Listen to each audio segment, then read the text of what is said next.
History is full of stories that sound almost impossible, tales that challenge everything we think we know about the past. They're the hidden histories, the accounts of people who broke the rules of their time to build a life that shouldn't have existed. In an era of shoguns and samurai, when Japan was a world unto itself, a man arrived who would shatter every single convention. He wasn't born into a noble family, and he wasn't Japanese. He was an African man who rose to become a trusted warrior for the most powerful warlord in Japanese history. This is the story of Yasuke, the African samurai.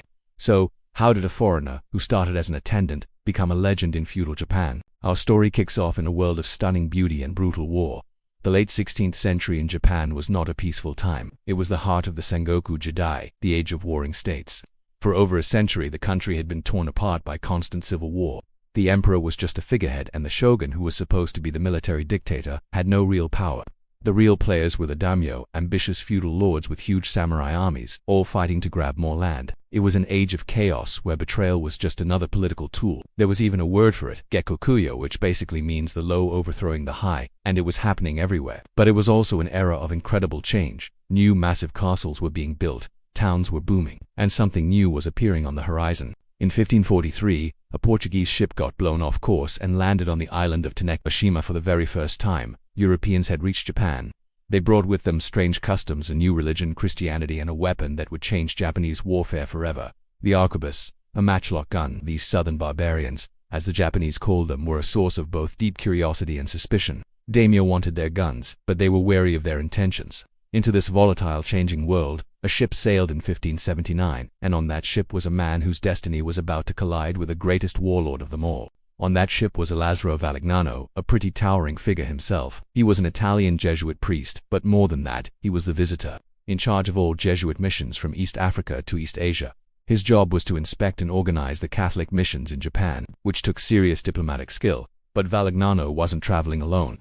With him was an attendant, a man whose presence would soon completely overshadow the influential priest. The man's birth name is lost to history, which was common for people who started their lives in servitude. Some historical record suggests he was from Portuguese Mozambique, maybe from the Yao people.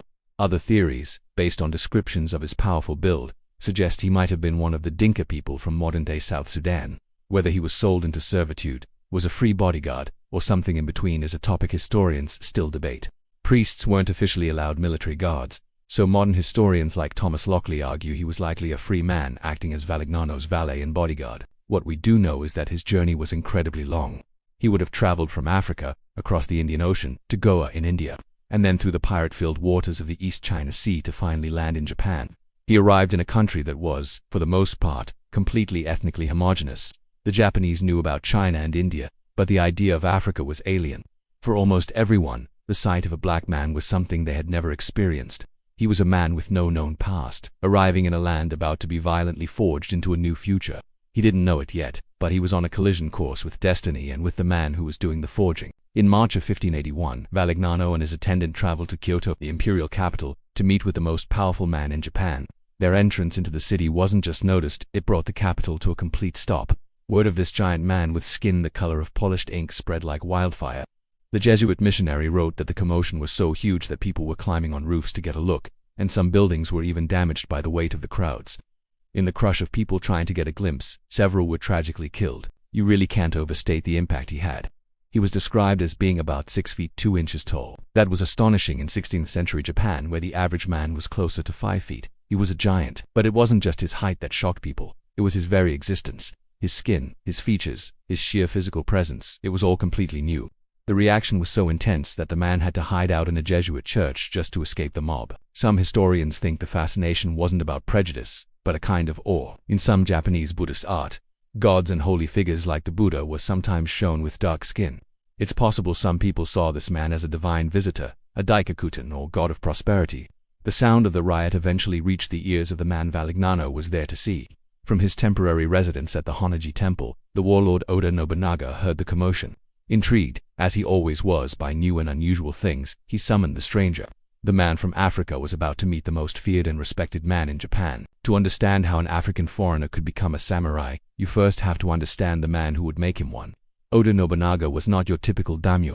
He was a ruthless military genius, a sharp politician, and a man who was endlessly curious about the world outside Japan. His personal seal read Tenkafubu, which translates to rule the realm by force. It was a clear statement of his goal. to end the century of civil war and unify Japan under his control. Born into a minor clan, he had risen through a series of brilliant and often brutal campaigns to become the most powerful man in the nation. He was a master of innovation. While other traditional lords were skeptical of guns, Nobunaga went all in. He gave his armies thousands of them and developed new tactics, like rotating volleys of gunfire, to crush his enemies. His victory at the Battle of Nagashino in 1575, where his musketeers destroyed the legendary Takeda clan's cavalry, was a turning point in Japanese history. But he wasn't just a warrior. He was a great patron of the arts and was fascinated by European culture. He wore Western-style armor, collected European goods, and was a key supporter of the Jesuit missionaries. Part of this was strategic. He used the Christians to balance the power of rebellious Buddhist monasteries. But he was also just genuinely curious. Nobunaga respected strength, intelligence, and novelty, no matter where they came from. He was pragmatic, unconventional, and totally self-assured. It was this unique mix of traits that created the one and only environment in all of Japan where a man like Yasuke could not only be accepted but could actually thrive. The scene must have been incredibly tense. The man from Africa was brought before Oda Nobunaga on March 23, 1581. Nobunaga, known for his intense gaze, studied the visitor. According to the Chronicle of Lord Nobunaga, a contemporary record, Nobunaga simply didn't believe it. He thought the man's skin color had to be black ink, painted on for show. To test his theory, he ordered the man to be stripped to the waist and scrubbed. So, in one of history's most surreal moments, the African attendant was washed by servants under the watchful eye of Japan's most powerful man. Of course, as they scrubbed, his skin stayed just as dark, and it dawned on Nobunaga. This was real. His skepticism instantly flipped to pure delight and fascination. He was so impressed that he threw a feast to welcome the stranger, and he wasn't just impressed by his appearance.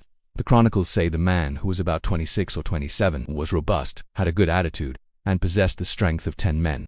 He was also smart and had already picked up some Japanese, so he could talk directly with the warlord. Nobunaga was completely captivated. In this man, Nobunaga saw something that echoed his own spirit, power, novelty, and a presence that demanded respect. He saw a warrior, in a power move that showed his total disregard for tradition. Nobunaga made a formal request of Valignano. He wanted this man to stay in Japan and work for him.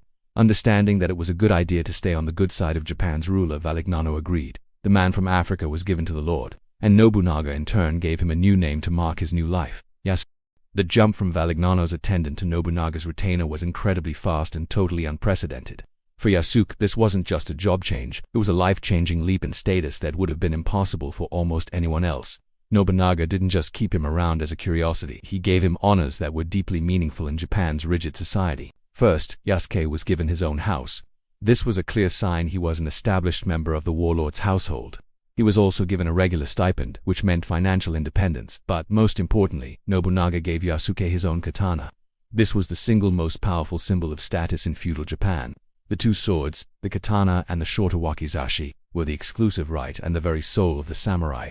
Giving a man a sword was the same as making him a warrior. While the term samurai was a bit more flexible in this era, Nobunaga's act was clear. It made Yasuke a member of the warrior class. By all meaningful accounts, he was the first recorded foreigner ever to be given this status. His official job was to be Nobunaga's personal weapon bearer. This was not a ceremonial role. It meant Yasuke was in Nobunaga's inner circle of trusted bodyguards, the guys who were with him constantly. Soon this trust grew into a real bond. A Jesuit wrote that Nobunaga was extremely fond of Yasuke, spoke with him often, and even dined with him, a privilege almost no other vassals had. There were even rumors that Nobunaga was thinking of making Yasuke a lord with his own castle and land. While that never happened, the fact that people were even talking about it shows just how highly Yasuke was regarded. He would have gone through intense training in the sword, the spear, and the strategies of the Oda clan. He wasn't just a strong guy anymore. He was becoming a disciplined warrior, a samurai in mind and spirit. Loyal to the one man in Japan who saw him not as a foreigner, but as a kinsman. Yasuke wasn't just hanging around the castle though. As a retainer and member of Nobunaga's elite guard, he was a warrior, and his job was to be at his lord's side in peace and in war. He was right there with Nobunaga on military campaigns, as the warlord moved to crush the last pockets of resistance. In 1582, Yasuke went with Nobunaga to inspect territory they had just conquered from the tough Takeda clan. His presence is even mentioned in the diary of one of Nobunaga's allies, confirming his height and that he was on the payroll. Imagine the scene on the battlefield. Among the ranks of Japanese samurai in their distinct armor, there stood a towering African warrior, a living symbol of his lord's unconventional power. So what did the other samurai think of him? It was probably a mix of awe, respect, and maybe some jealousy. In a society built on family lines and strict rules, Yasuke was an outsider who had been lifted up by the sheer will of his lord. His position depended entirely on Nobunaga's favor. but his incredible strength and proven loyalty in battle would have earned him the respect of his fellow warriors. He was a comrade in arms, facing the same dangers and fighting for the same cause. The bond between Yasuke and Nobunaga had become one of powerful mutual respect. For Nobunaga, Yasuke was the ultimate symbol of his own power. For Yasuke, Nobunaga was the man who had given him a name, a purpose, and a status he couldn't have gotten anywhere else on earth. That loyalty was about to face its final, tragic test. If you're finding this hidden history as incredible as we are, take a moment to like this video and subscribe for more stories that time forgot. It really helps us keep digging up these amazing tales. By June of 1582, Oda Nobunaga was at the peak of his power. He controlled central Japan and was about to finally unify the entire country. While preparing to lead an army west, Nobunaga decided to rest in Kyoto at the Honnō-ji Temple. He only had a small group of attendants and bodyguards with him, maybe 30 to 50 men in total. One of those men was Yasuke. Nobunaga felt safe, his enemies were far away, but he had fatally misjudged the threat. It wasn't coming from an external enemy, it was coming from within his own ranks. One of his most trusted generals, Akechi Mitsuhide, was supposedly on his way to the front lines. But under the cover of night, Mitsuhide gave a shocking order. His target wasn't the enemy. His target was Honnō. In the pre-dawn hours of June 21, 1582, Nobunaga and his men woke up to smoke and gunfire. They were under attack. Akechi Mitsuhide, in an act of betrayal that still puzzles historians, had turned his army of 13,000 soldiers against his own master. The temple was surrounded, they were hopelessly outnumbered. But Nobunaga and his men didn't surrender. They fought like cornered animals. Nobunaga himself fought with a bow and then a spear, and right there beside him, fighting with the same desperate courage, was Yasuke. He fought for the Lord who had given him everything. As the temple burned, Nobunaga knew the end was near. Wounded and facing capture, he retreated into the flames to commit seppuku, ritual suicide, choosing to die with honor rather than be taken by the enemy.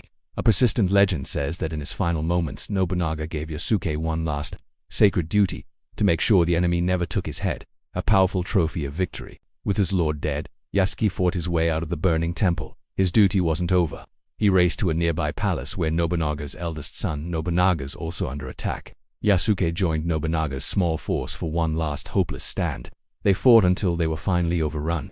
Nobutada also chose to commit seppuku. Yasuke, wounded, fought on until he was finally captured. The dream of Oda Nobunaga was over, and his African samurai was now a prisoner of the traitor who had destroyed it all. Yasuke was brought before the new master of Kyoto, Akechi Mitsuhide, for a loyal retainer of Nobunaga. The normal fate would have been execution, but Akechi made a strange decision. According to Jesuit records, Akechi dismissed Yasuke, declaring that the black man was a beast, and not Japanese, so he didn't understand honor and didn't need to die. It was a deeply insulting and dehumanizing judgment, stripping Yasuke of the very samurai status Nobunaga had given him. The irony is bitter. The very foreignness that had made Nobunaga so fascinated was now used to dismiss him as something less than human, not even worthy of a warrior's death.